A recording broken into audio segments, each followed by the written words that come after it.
వాళ్ళు చెప్పి ఏం సిలబస్ చెప్తున్నారు అనేది పాకిస్తాన్ కూడా చాలాసార్లు కంట్రోల్ చేస్తుంది వాళ్ళ మద్రసా మీద. కానీ భారతదేశంలో అలాంటి నియంత్రణ ఏమీ లేదు.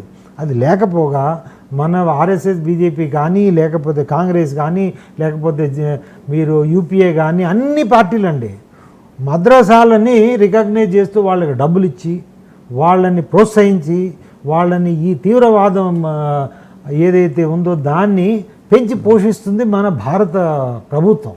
సో దాన్ని ముందు కంట్రోల్ చేయాలి. రెండవది, ముస్లిం సమాజంలో కూడా ఎంతోమంది వాళ్ళు శాంతి కోరే వాళ్ళు చాలామంది ఉన్నారు.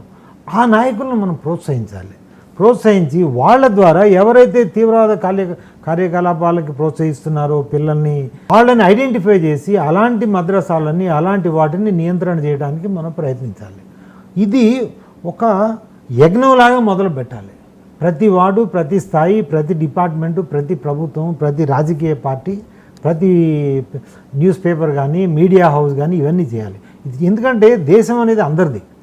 సో కాబట్టి దేశ రక్షణ బాధ్యత అందరిది, ఒక హిందువులదే కాదు, ఇది ముస్లింలది, క్రిస్టియన్లది, అందరూ. సో కాబట్టి మనం అందరం కలిసేట్టుగా ఉండి ఎవరైతే తీవ్రవాద కార్యకలాపాలు చేస్తున్నారో అలాంటి వ్యక్తులని, వాళ్ళని ప్రోత్సహించే వాళ్ళని గుర్తించి వాళ్ళని ఏరి